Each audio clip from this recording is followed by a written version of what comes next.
hugs, even though outward affection didn't come naturally to her.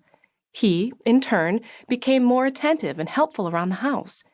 She cooked his favorite venison steak. He fixed the sink. She held his hand. He prayed for her. And so it continued for an entire year, blessing, spurring blessing, husband to wife and wife to husband, until one memorable day when a trip to a wedding demonstrated how deep her husband's tenderness had grown. John was a groomsman and a well-loved extrovert. Aaron had no ties to the wedding party and knew none of the other guests. It was the kind of situation in which my soft-spoken friend would normally blend into the background and fend for herself while her hubby bounced from table to table, socializing and enjoying the party. But not that night. He went out of his way to make sure I was okay, she told me. Did I need anything? Was I having fun? Could he get me another soda? Would I like to dance? His attention really touched me. So on the drive home, she thanked him for stepping outside of himself and showering her with extra care. She acknowledged his blessing and felt compelled to return it, just as she had done all year long. 2 weeks later, John was killed in a random shooting at a local park, a tragedy that also claimed the life of their eldest daughter. It was a horrific event that stunned our community and stirred thousands of people to tears and prayer. The last words Aaron heard John say as they both lay critically wounded and their 2 younger children ran for help sparked a nationwide media buzz in the days to follow. He spoke directly to the shooter. May God forgive you. How is such forgiveness possible? How could those words be the final plea of a dying man's heart? How did Aaron endure such grief and physical pain, yet continue to breathe in, breathe out, and wake each day testifying to the goodness of God? How does she still? There is only one answer. Love. We love because he first loved us. 1 John 4:19. That kind of tremendous selflessness and hope is only possible through the supernatural love of our Father.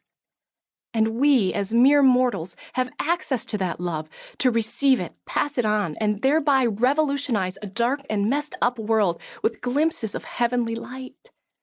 You are the light of the world. A town built on a hill cannot be hidden. Neither do people light a lamp and put it under a bowl. Instead, they put it on its stand, and it gives light to everyone in the house. In the same way, let your light shine before others, that they may see your good deeds and glorify your Father in heaven. Matthew 5:14-16. What is a shining light? In a word, it's a blessing, love in motion. And love? Well, that's what distinguishes Christ's people from the rest of the world. Your love for one another will prove to the world that you are my disciples. John 13:35, New Living Translation.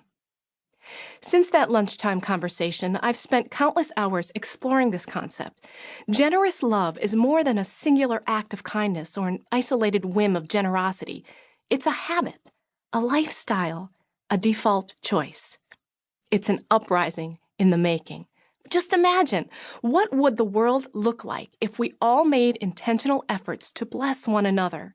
If in our key relationships, spouse, children, friends, church, we thought less of self and more of others, and then committed to making the first move.